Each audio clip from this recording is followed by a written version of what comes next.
The stage player's complaint. In a pleasant dialogue between Cain of the Fortune and Reed of the Friars, deploring their sad and solitary conditions for want of employment in this heavy and contagious time of the plague in London, 1641. "Stay, Reed! Whither away so speedily? What? You go as if you meant to leap over the moon now. What's the matter?" "The matter is plain enough.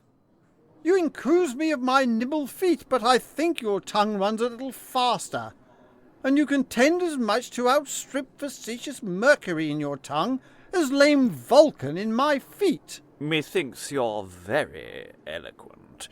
Prithee, tell me, don't Sueda and the Jove-begotten brain Minerva lodge in your fecundious tongue? You have without doubt some great cause of alacrity that you produce such eloquent speeches now. Prithee, what is?" "How? Cause of alacrity? Foot, I had never more cause of sorrow in my life. And dost thou tell me of that? Fie, fie!" "Prithee, why? I did but conjecture out of your sweet words." "Well, I see you'll never be hanged for a conjurer. Is this a world to be merry in?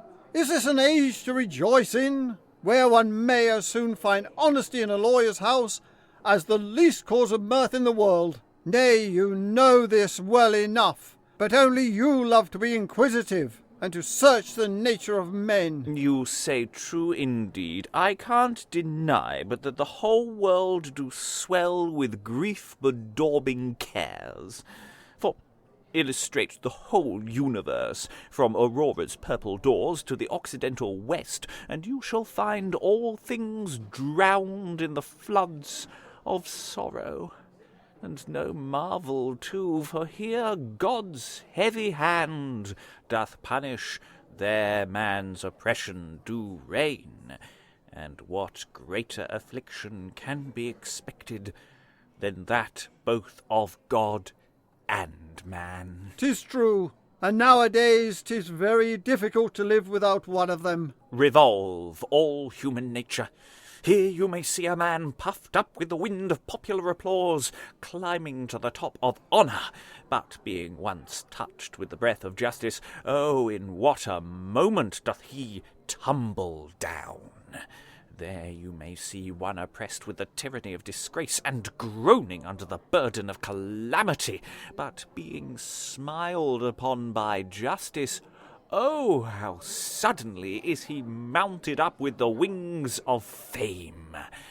There you may perceive women lamenting the deaths of their poor husbands, here one deploring the church's anarchy, there one grieving at fortune's malignity, so that in the whole world such diverse streams of sorrow do flow everywhere, that if they should meet, they would easily make up an ocean." "You speak of the epidemical cause that produceth universal grief. But you shall not need, for we ourselves have cause enough to mourn for our own misfortune, and not to participate with the grief of the whole world." "Well, we must submit ourselves to God's all-disposing providence, who in his own time will give a period to our irregular tears.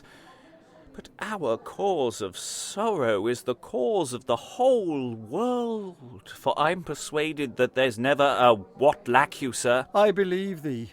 Therefore I think they may well commiserate our cause with their own, and not account us so ridiculous to the vulgar spectacle of the world.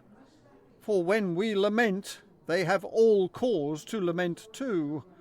Wherefore let not that thing trouble you so much." "Ay, come, let us omit this pathetical passion, and think on the brave times which we have had heretofore. Oh, the times when we have vapoured in the streets like courtiers." "A pretty comparison.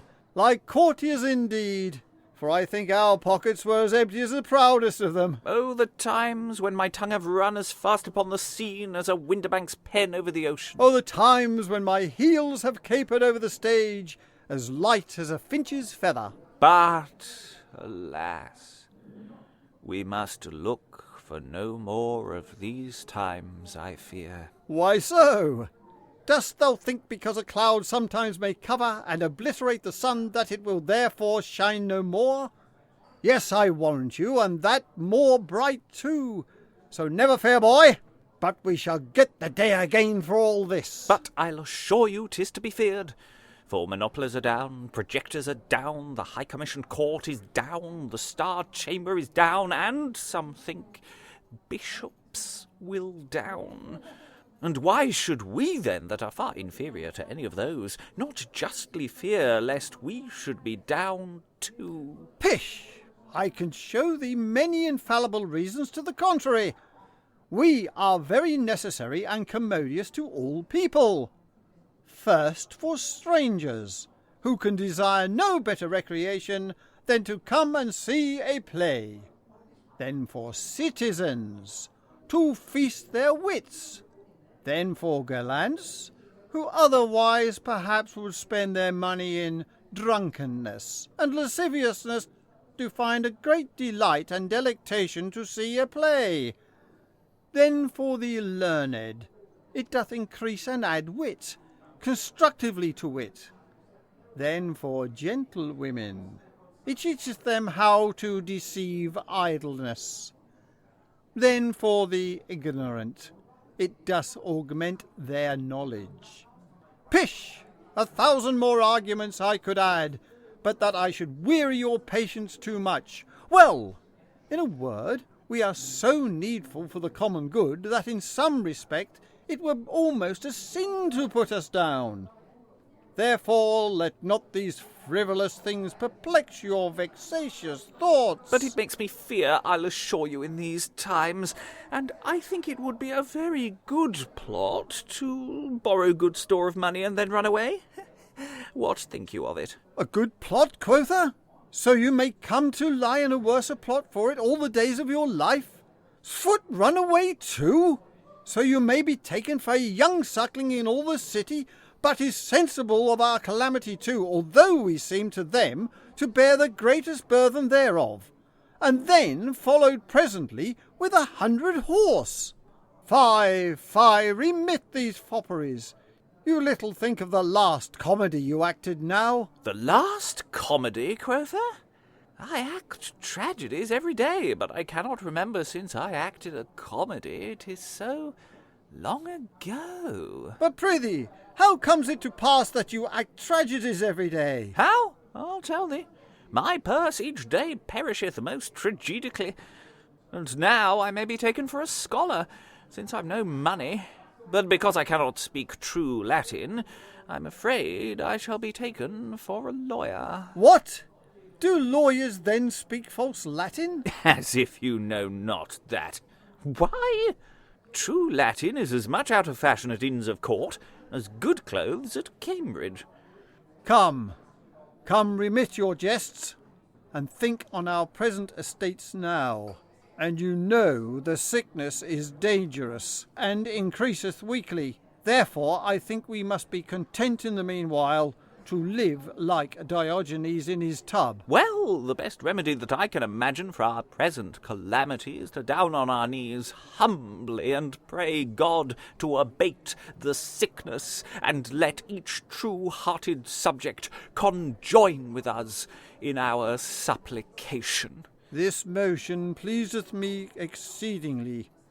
Come, let us go to some other friends, and unitely join in our prayers. A match!